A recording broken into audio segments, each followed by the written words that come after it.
कि मंगल की surprise party है, जिसको बैचलर पार्टी बोलते हैं, वो पार्टी है। मैंने कल ही आपको अपडेट करा दिया था कि इस तरह की एक पार्टी ऑर्गेनाइज़ की जा रही है मंगल के बच्चों के द्वारा, और मंगल उसमें बहुत ज़्यादा इंजॉय करती है। और एंड में जब शगुन के कपड़े वगैरह दिए जाते हैं, थाल दी जाती है जिसमें श्रृंगार का सारा सामान होता है, लहंगा, चूड़ी ऑल, तो वो सारी चीज़ें खराब रहती है, डैमेज रहती है, जिसे देखने के बाद शांति जी भड़क पड़ती हैं और कहती है कि ये सब क्या है, मतलब मेरी बेटी को ये टूटा फूटा बेकार सामान दोगे, उसको इन सामानों के साथ इस घर से विदा करोगे?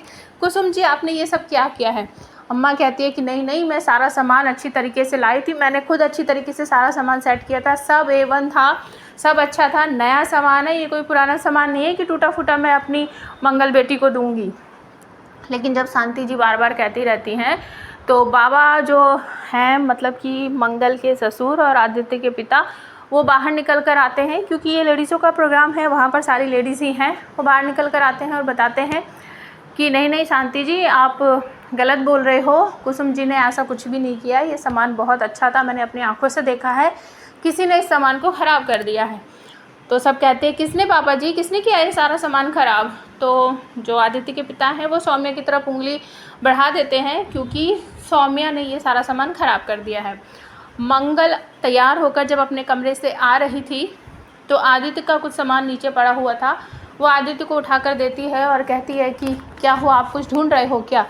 तो आदित्य कहता है कि हाँ, मुझे ये सामान नहीं मिल रहा है। तो मंगल उसे तुरंत ही वो सामान निकाल कर दे देती है, जिसे देखने के बाद आदित्य को अपना पुराना जो बिहेवियर था वो याद आता है कि वो किस तरीके से मंगल के साथ बदतमीजी से बात करता था, कभी सीधे मुँह उसने बात ही नहीं की। और आज सौम्या उसकी एक भी चीज़ उसे निकाल कर नहीं, एक दूसरे से बात करते करते मुस्कुराने लगते हैं, बहुत सारी बातें जो पिछली याद करते रहते हैं।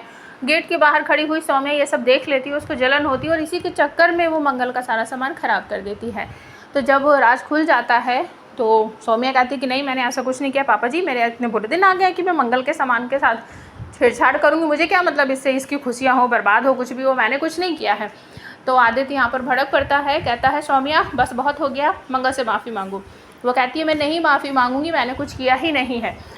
तो आदित्य कहता है मुझे कुछ नहीं पता, मैंने बोल दिया है तो तुम्हें मंगल से माफ़ी मांगनी पड़ेगी। तो आप हमें कमेंट करके बताओ, क्या सच में सौम्या मंगल से माफ़ी मांगेगी? और ये सारा सामान क्या सौम्या ने ही बर्बाद किया है?